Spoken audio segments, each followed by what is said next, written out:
Years ago, I was part of a group bicycle ride across Colorado, so I'm glad we could bring you this next story. Conflict can happen when those who want to use the great outdoors to relax come up against those who use the land to make a living.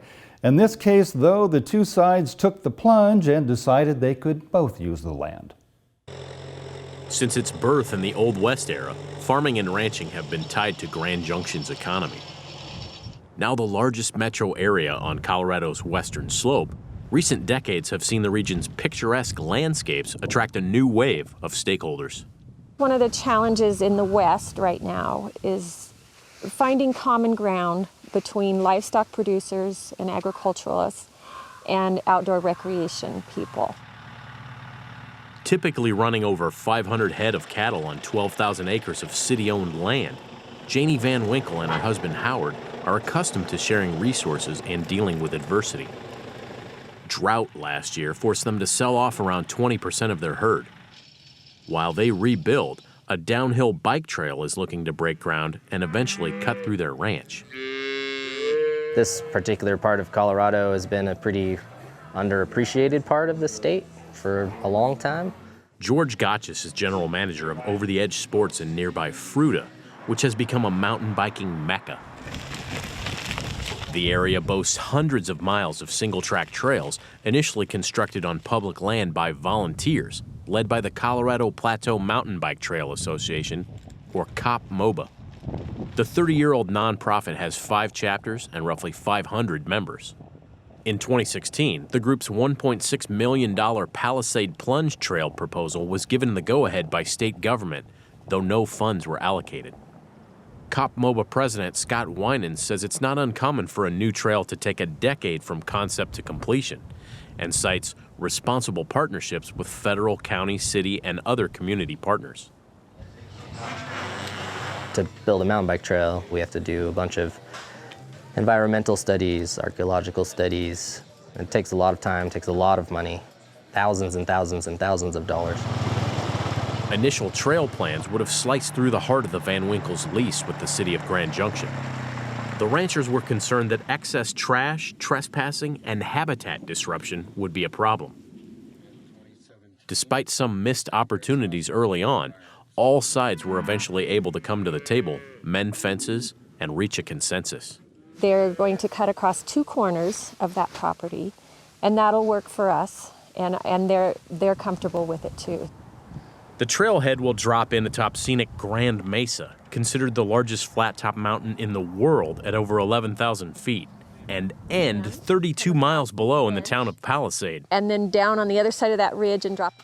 Some local business owners estimate trail users will generate a $2.5 million annual windfall for the region's economy. It's an epic ride, once-in-a-lifetime opportunity is what I'm told. I'm not a bicyclist. COP-MOBA and others stress their eye-opening multi-year discourse has helped community building between ranchers and cyclists. We both love the land. We use it slightly differently. So that's probably bound to bring some differences of opinion too. And the Van Winkles agree, even if sometimes it might be a tough pill for them to swallow. In my opinion, it's the mountain that loses. All of us who live in the Grand Junction in the valley, this is a place you can look up to and know that it's pristine and it's special. And I think it changes the flavor. All manner of activity on western public lands, whether biking, grazing, hunting, or mining, to name a few, fall under the purview of the U.S. Bureau of Land Management. Of the more than 245 million acres overseen by the federal agency, about 13% of the nation's land, over 8 million of those acres are in Colorado.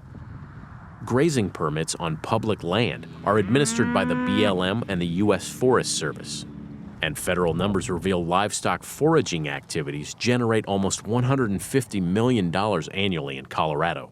You expect that you're going to see livestock grazing in those same areas, and so I think a lot of the bicyclists realize that a lot of their trails actually came from cattle walking through this area. And somebody decided to ride a bike on it, and eventually it became a big sport and the BLM adopted those trails.